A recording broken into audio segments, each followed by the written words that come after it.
Mesdames, Messieurs, merci d'être là pour conclure en beauté ce cycle visibilité et pilotage des flux, puisqu'on va aborder là un sujet d'optimisation tactique et stratégique de la planification transport, du transport en général dans le domaine de l'agroalimentaire, avec une technologie dont on entend aussi pas mal parler. Alors, ce n'est pas de l'IA, c'est du jumeau numérique. Et oui, ça aussi, on l'avait oublié. Il y a aussi ce buzzword-là qui existe en supply chain.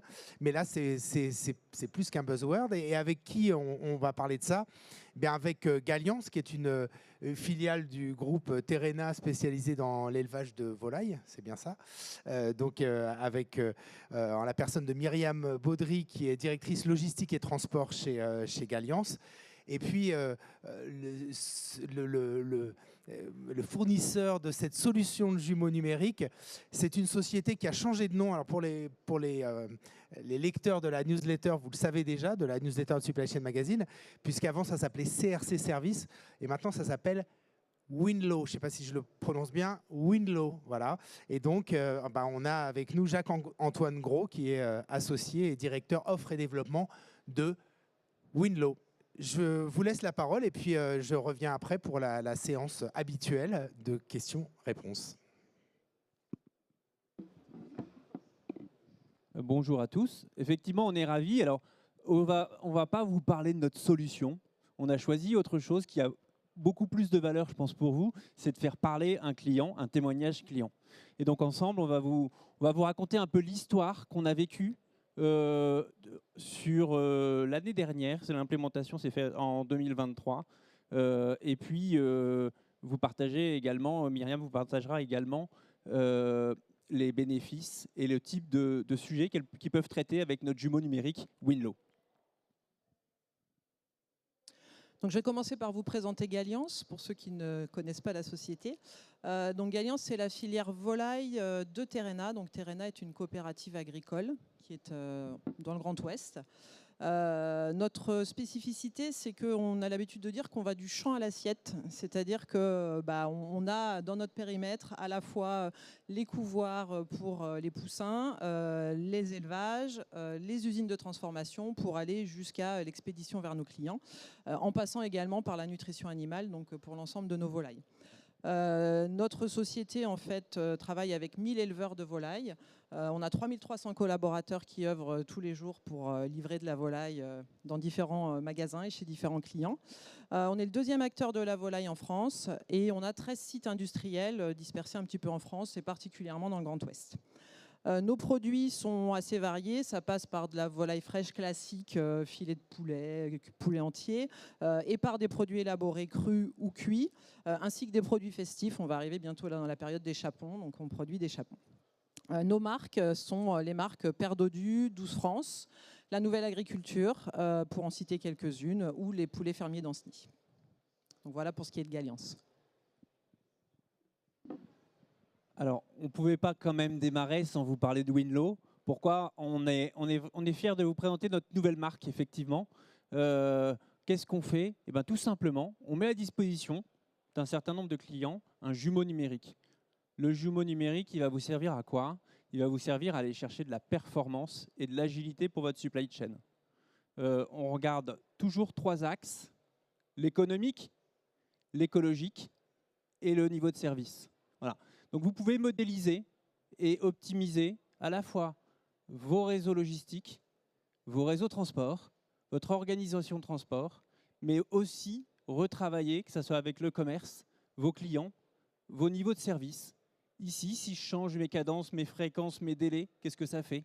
Et également travailler tous vos plans de décarbonation, parce qu'on a un calculateur d'émissions GES derrière ça, qui permet effectivement de calculer au segment, au colis, votre empreinte carbone. Et si vous modifiez l'énergie, la façon d'exécuter la livraison, ça a quoi comme impact? Voilà, en quelques mots, très rapidement, sur Winlow. Alors, pour reprendre un peu le contexte du projet, donc le contexte Galliance, on fabrique, vous l'avez compris, des produits à base de volaille, donc d'animaux vivants. On a donc une supply chain qui est très contrainte en termes de délai. Alors déjà de par nos produits, mais aussi de par les contraintes qu'on peut avoir de livraison chez nos clients, avec des délais très courts entre la commande et la livraison chez nos clients. On a également, je vous l'ai dit, 13 sites industriels qui sont un petit peu dispersés partout en France, sans réelle plateforme de consolidation, donc des expéditions qui peuvent être assez dispatchées un peu partout en France. On produit localement, effectivement, nos volailles et nos sites sont surtout dans le Grand Ouest, je vous l'ai dit, mais également dans l'Est et le Sud-Est de la France. On travaille aujourd'hui avec des prestataires de transport donc dans le froid. Alors pour ceux qui sont sur ce secteur-là, je pense que vous constatez tous la même chose. Le marché se concentre, le marché est assez fluctuant. On a subi plusieurs défections de transporteurs récemment. Et en tout cas, pour nous, on est de plus en plus contraints par ce marché du transport. Et il faut qu'on arrive aussi, nous, à trouver des solutions d'optimisation, je dirais, en interne. Sur notre domaine, on a subi notamment même deux grosses crises liées à la grippe aviaire. Donc avec des volailles qui n'étaient plus disponibles et qui nous permettaient plus de livrer nos clients comme auparavant. Et donc il a fallu qu'on soit très agile dans la réorganisation de notre plan de transport. Et on en parlera tout à l'heure, mais ça fait partie des use cases qui sont très intéressants avec Colivry. Et puis on a très régulièrement des modifications liées à notre organisation industrielle, à nos clients, qui nécessitent aussi qu'on soit agile pour retravailler nos plans de transport. Donc ça, c'était notre contexte au départ. Donc nos ambitions, quand on a commencé le projet, c'était de se dire, face à tous ces aléas, il faut qu'on soit le plus agile et le plus réactif possible. Auparavant, on travaillait avec Excel, comme certainement beaucoup d'entre vous, et ça n'allait pas très vite quand on devait revoir un plan. Donc ça faisait partie de nos ambitions. Et puis, il faut qu'on aille chercher aussi, par rapport à notre performance, de l'optimisation, à la fois financière et également liée à tous nos enjeux RSE, donc aller chercher des optimisations de GES, avec une solution qui nous permette de trouver des scénarios qui soient fiables et qu'on puisse facilement challenger. Et puis, on avait des enjeux RH aussi. C'est compliqué aujourd'hui d'avoir des personnes, on va dire, expertes sur nos domaines, de les conserver et de sécuriser nos missions transport. Et donc, ça faisait partie aussi des enjeux RH qu'on avait, de se dire il faut qu'on professionnalise notre activité et chercher un outil qui nous permette de faire ça. Alors, oui, du côté du comment on l'a fait. En fait, on avait déjà une solution en place. Je vois qu'il y a aussi un autre client qui est dans la salle. Donc, notre solution, elle est mature. Et on avait des spécificités qu'on avait repérées ensemble avec Galiance sur quelques besoins de fonctionnalités complémentaires. Et donc, on a fait à la fois de l'innovation dans la méthode. On travaille en mode agile, donc en mode sprint, et on délivre au fur et à mesure tout ce qu'on développe au client, qui peut le tester en vrai, le valider et le mettre en prod au fil de l'eau sans avoir un projet en V qui dure très longtemps. Voilà. Le deuxième sujet dans l'innovation de méthode, c'est qu'on a une belle solution qui est puissante, mais ce qu'on veut faire, ce n'est pas l'utiliser pour faire du conseil. Ce qu'on veut faire, c'est l'utiliser pour le mettre à disposition du client, des clients chargeurs, qu'ils soient industriels ou distributeurs, et qui soient autonomes dans leurs études. C'est changer un peu de mindset par rapport aux notions de « j'appelle un consultant qui va me donner la solution », c'est d'apprendre à prendre en charge ses études soi-même, qu'elles soient des gros projets ou de l'amélioration continue. Et donc là, on donne les moyens de le faire. Et en fait, qu'est-ce qui se cache derrière tout ça ? En fait, il y a de la techno. Alors quand on dit de la techno, ce n'est pas de l'IA générative ou du machine learning, mais par contre, c'est de l'algorithme d'optimisation. On a 10 ans de R&D derrière nous. On a un partenariat fort avec les mines télécom de Nantes. On a un lab commun pour faire les algorithmes de demain et d'après-demain. Et donc voilà, c'est tout ça qui se cache dans la solution. Alors la solution, et là c'est un peu du wording de client qu'on a récupéré. Effectivement, elle a des atouts clés qui sont la partie UX, donc le parcours utilisateur. Il est simple, mais il est séquencé dans des étapes qui permettent que chacun puisse se l'approprier simplement. C'est visuel. Alors, c'est cartographique et graphique, c'est-à-dire qu'il y a des choses qui sont pré-paramétrées. Et il y a un certain nombre de clients ou de prospects au départ, quand on leur présente la solution, on n'en est qu'au début. Juste regarder mes flux. Ils disent c'est génial, en fait, j'ai jamais vu mes flux sur une carte. Je peux zoomer dessus, je peux faire du focus, micro, macro, voilà, je peux trier. Et donc, c'est effectivement très visuel. Et puis puissant, je vais prendre un petit mot, un wording du chef de projet qui n'est pas là aujourd'hui de chez Galiance, mais qui nous a dit, là où je passais avant 3 semaines, maintenant je passe 3 heures pour faire une étude. Voilà. Derrière, effectivement, une fois qu'on a modélisé, les études, c'est one click. Un scénario what if, c'est hyper rapide. Donc, pour revenir effectivement sur la façon dont s'est déroulé le projet entre nous, on a dit depuis le début de la présentation que c'était une collaboration entre Galiance et Winlow et multi-compétences. Donc, tout est parti au départ d'un contact auprès donc des mines de Nantes. Donc, moi, j'avais un contact aux mines de Nantes qui m'a dit, on a pu discuter des problématiques que Galiance avait et qui m'a dit, je connais une société qui pourrait peut-être répondre à ton besoin. Donc on a pris contact effectivement avec CRC à l'époque, c'était votre nom à l'époque, et on s'est rencontrés comme ça. Finalement, donc, au fil des discussions, on s'est rendu compte qu'il y avait une expertise, en tout cas sur notre métier côté CRC, qui répondait tout à fait à nos attentes. Et donc on a décidé d'y aller dans un mode de co-construction. Alors, on a même démarré par un POC, c'est vrai qu'on ne l'a pas écrit là, on a même démarré par un POC pour démontrer que la solution allait répondre à notre besoin. Je vous parlerai des résultats après. Et puis, on est passé dans un mode projet qui a duré 10 mois, avec des rendez-vous réguliers ensemble pour se prioriser les sujets qu'on voulait avancer dans le cadre du projet et co-construire, on va dire, les fonctionnalités de l'outil par rapport à notre besoin. Avec un mode, comme l'a dit Jacques-Antoine, où en fait on nous a mis à disposition dès le départ la solution, qui a évolué au fil du temps, au fil des sujets qu'on abordait tous les mois, mais qui a permis en fait donc à Valentin, notre chef de projet qui était sur le sujet, de rentrer dans l'outil tout de suite, de pouvoir tester tout de suite des cas précis qui concernaient Galiance et de pouvoir avancer les différentes fonctionnalités dont on avait besoin. Et on a vraiment travaillé en confiance avec l'éditeur jusqu'à la fin. On a tenu notre planning, on est arrivé à la fin avec une solution qui répondait à 100% de ce qu'on avait demandé, finalement, en co-construction. Pardon, c'est pas facile à dire. Bon, je vais rentrer un petit peu plus dans le détail des use cases en fait, qu'on a pu ou qu'on peut traiter aujourd'hui avec l'outil. Donc j'expliquais tout à l'heure que nous on partait d'une situation où on n'avait pas d'outils, hein. On traitait tous nos changements de plan de transport tactiques et stratégiques avec Excel, et donc l'outil nous a permis de traiter plus rapidement certaines situations. Donc déjà d'aller regarder, en gros de prendre tout notre plan de transport et de se dire, nous on y est allé par région, on a modélisé toutes nos régions et on s'est dit aujourd'hui on fait comme ça. Qu'est-ce que l'outil pourrait nous aider à optimiser? On est arrivé sur chacune des régions, en gros, à un scénario optimal qui nous amenait des économies financières et de GES qu'on a pu derrière mettre en place. Donc, sur des notions notamment de mutualisation, etc. Ça, c'est un premier cas d'usage. Donc là, c'est vraiment aller chercher de l'optimisation un peu globale.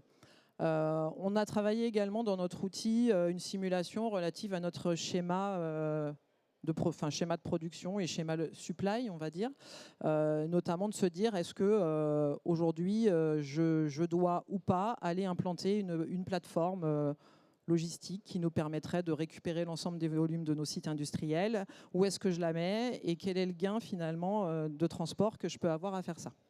Donc ça, l'outil nous a permis également de faire ça. L'outil nous permet également de regarder des flux, je ne sais pas, spécifiques clients et de se dire, tiens, si avec ce client-là, je modifiais par exemple ma fréquence de livraison, ou si je passais d'un délai donc à 2 jours à un délai à 1 jour, ou l'inverse plutôt, c'est plutôt dans ce sens-là qu'on va aller, un délai d'1 jour à un délai de 2 jours entre la commande et la livraison. Ça implique quoi? Ça me génère quoi comme économie? Donc ça, c'est aussi un autre use case qu'on a pu tester dans l'outil. Et grâce à cet outil-là, finalement, on est pourvoyeur de bonnes idées, j'ai envie de dire, auprès de nos clients et auprès du commerce également. Et donc là, vous avez un petit imprimé écran des écrans qu'on peut avoir dans l'outil, même si on a dit qu'on ne faisait pas vraiment une démonstration. On a en fait assez rapidement une cartographie de tout ce qu'on peut présenter, différents indicateurs qu'on peut regarder, de volumétrie, de coûts, de GES, etc., qu'on peut comparer entre différentes simulations et différents scénarios assez facilement pour pouvoir décider. Et si je poursuis sur deux autres grands use cases qu'on utilise également ou qu'on pratique avec l'outil, la gestion des appels d'offres. Donc là, c'est se dire clairement, je veux faire un appel d'offres transport, j'ai une situation de base, je reçois des nouvelles grilles de tarifs de transporteurs, je suis très rapidement capable de les comparer à ma situation de base et de me dire finalement quel est le gain que je vais obtenir si je décide de faire telle ou telle affectation. Ça, c'est aussi un autre use case. Et puis le dernier, c'est vraiment d'être agile. Je l'ai dit tout à l'heure. On a plein d'aléas, plus ou moins importants. Et l'outil peut nous permettre rapidement de rejouer notre plan de transport en fonction de ces aléas et de nous proposer une nouvelle solution, une nouvelle organisation de transport qui va nous permettre de répondre à nos objectifs de performance et de qualité pour nos clients. Donc ça peut être, par exemple, la grippe aviaire, j'en ai parlé tout à l'heure, mais ça peut être aussi des organisations saisonnières qu'on veut pouvoir mettre en place, par exemple l'été parce qu'on a moins de volume sur telle région, etc. Voilà. Et ce sur quoi juste je voulais insister, ça, c'est quelques illustrations d'usage de la solution. Elles sont très nombreuses, elles dépendent aussi de vos secteurs d'activité. Là, on parle d'agroalimentaire, de produits frais, mais on touche tous les secteurs. Ce que j'entends et ce sur quoi je voulais insister, c'est que tout est paramétrable. C'est-à-dire qu'on propose de base un certain nombre de regards pour analyser, mais ensuite, vous pouvez complètement paramétrer tous les écrans, les restitutions. Là où, effectivement, avec Galiance, on a fait un projet qui a duré une dizaine de mois, c'était aussi parce qu'on voulait accompagner des besoins un peu spécifiques. Mais aujourd'hui, on est capable d'implémenter une solution comme ça en quelques mois, rapidement, chez n'importe quel chargeur dans le domaine qui soit retailer, industriel, grossiste ou prestataire de colis. Voilà. Le mot de la fin. Le mot de la fin. Quelques résultats quand même, parce que c'est important. J'ai dit tout à l'heure qu'on avait fait un POC au démarrage du projet pour valider la solution. Sur le périmètre qu'on avait choisi à l'époque, on a en fait démontré donc, avec l'outil une baisse de coût de l'ordre de 9%. C'est-à-dire que l'outil nous a proposé un plan de transport qui nous coûtait 9% moins cher que ce qu'on faisait à date. 6% de réduction sur la partie GES et puis par rapport aux économies qu'on avait identifiées sur ce POC, un retour sur investissement par rapport à l'outil de l'ordre de 6 mois. Donc, ce qui nous a conduit, bien sûr, à démarrer le projet et à continuer à utiliser aujourd'hui l'outil. Et puis, je l'ai dit tout à l'heure, nous, il y avait vraiment une très grosse importance pour nous sur la partie RH aussi, hein, vraiment pour professionnaliser notre équipe, apporter des outils intéressants à nos exploitants et à nos chargés d'études et trouver une certaine sérénité par rapport à tous les aléas qui peuvent arriver tout le temps. Donc, et de se dire qu'on était capable de réagir facilement et avec des solutions fiables et qui tenaient la route et qu'on pouvait aussi présenter, je dirais, de façon pédagogique à d'autres interlocuteurs dans l'entreprise voilà, notamment grâce aux différents KPI et aux différentes cartes que peut nous permettre de présenter l'outil. Voilà. Exactement. Et si vous voulez, donc si vous nous avez pas encore rencontrés, vous pouvez nous rencontrer sur le stand C09 après. Et pour les chargeurs, on a un concours qui est encore ouvert jusqu'à la fin du salon. Ceux qui voudraient gagner une expérimentation de l'outil, il y a un petit QR code, passez nous voir, vous allez voir. Ça marche, ça marche. C'est une expérimentation de 10 mois là ou non? Non, c'est la solution avec 2 mois. Ouais. Juste, là, il y a eu un POC. Il y a eu un POC l'année dernière, c'est ça? Et donc là, ça a démarré. Vous l'utilisez de manière opérationnelle depuis quand chez Galiance? Depuis le début de l'année. En fait, c'est plutôt en 2023 qu'a eu lieu le projet. Et donc, on utilise l'outil depuis début 2024. Début 2024. Ouais. D'accord. Donc, vous avez déjà aussi pas mal de recul. Oui. Là, ce que vous nous avez présenté sur les résultats, c'est les résultats du POC? C'était les résultats du POC. Et les résultats de quasiment l'année 2024, ça donne quoi? C'est encore plus important que ça ou... Non, en termes de pourcentage, on ne va pas plus loin que ce qu'on a présenté sur le POC, mais faire des économies de transport déjà de l'ordre de 10%, c'est énorme. Oui, bien sûr. C'est énorme. Est-ce qu'on a des questions là? Je vois quand même c'est des gens motivés qui sont là, qui sont restés sur cette conférence-là. N'hésitez pas à poser des questions. Voilà.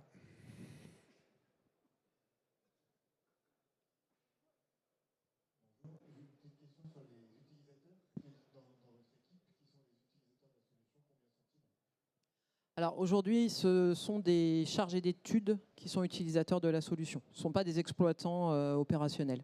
Et ils sont 2 actuellement. Alors, 2, on n'a pas parlé, on a une méthode de travail dans l'outil qui est, on classe ça en dossier, sous-dossier, comme vous faites avec Windows. Et ensuite, vous pouvez partager des études ou des résultats d'études entre utilisateurs, parce que Myriam a aussi son compte, elle ne se compte pas en utilisateur quotidienne, elle a son compte, sa patronne transport aussi, et donc on peut s'envoyer les résultats d'une étude ou l'historique de l'étude, l'autre peut reprendre ça pour refaire une étude sur la même base, voilà, donc c'est vraiment hyper intuitif et collaboratif, partagé.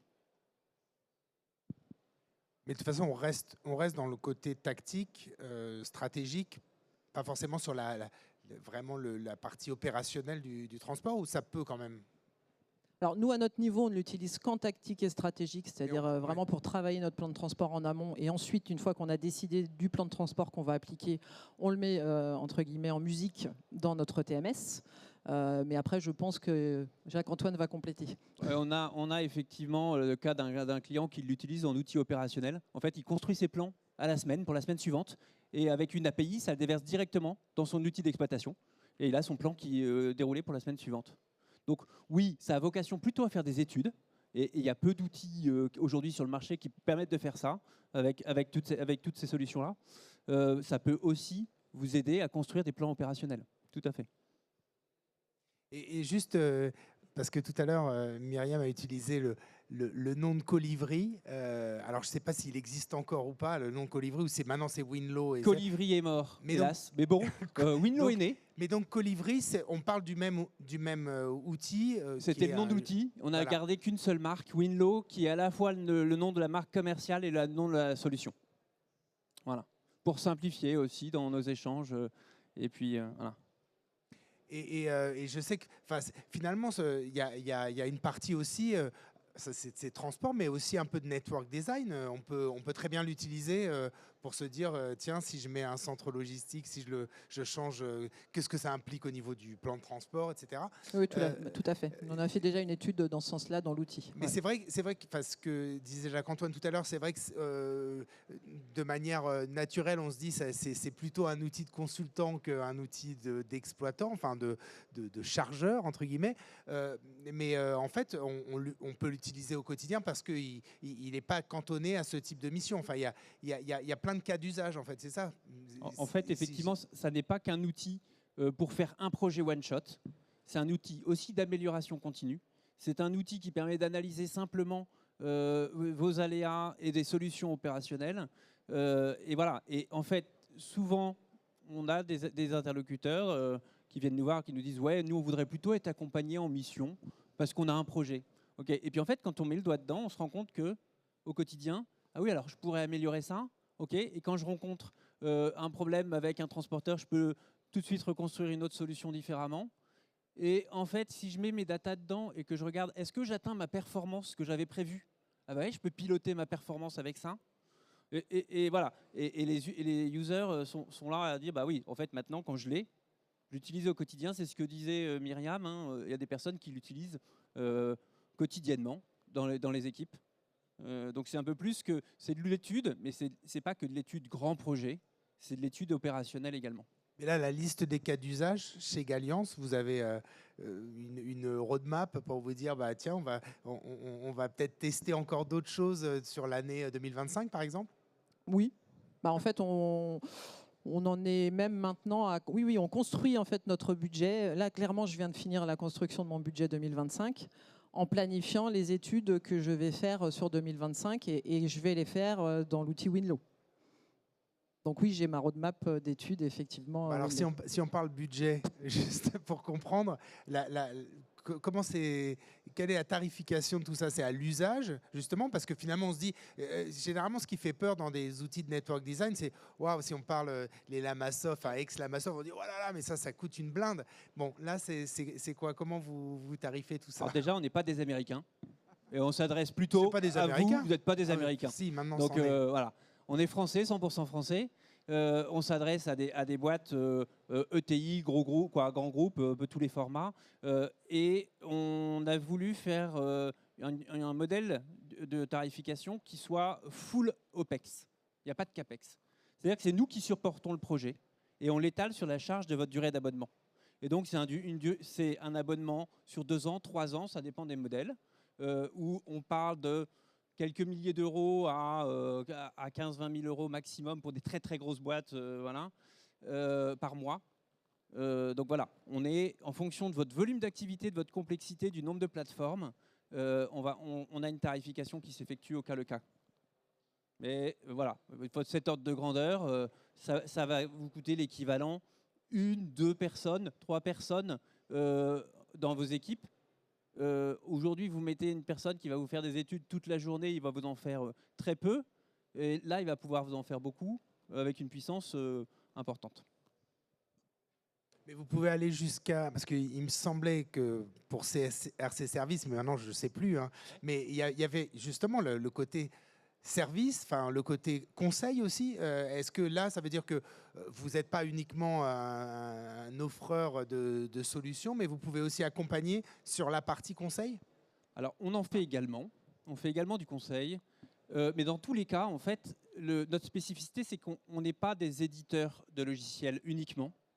On est des gens du métier, du retail, de l'industrie. Voilà, on a vraiment des grands backgrounds métiers, supply chain.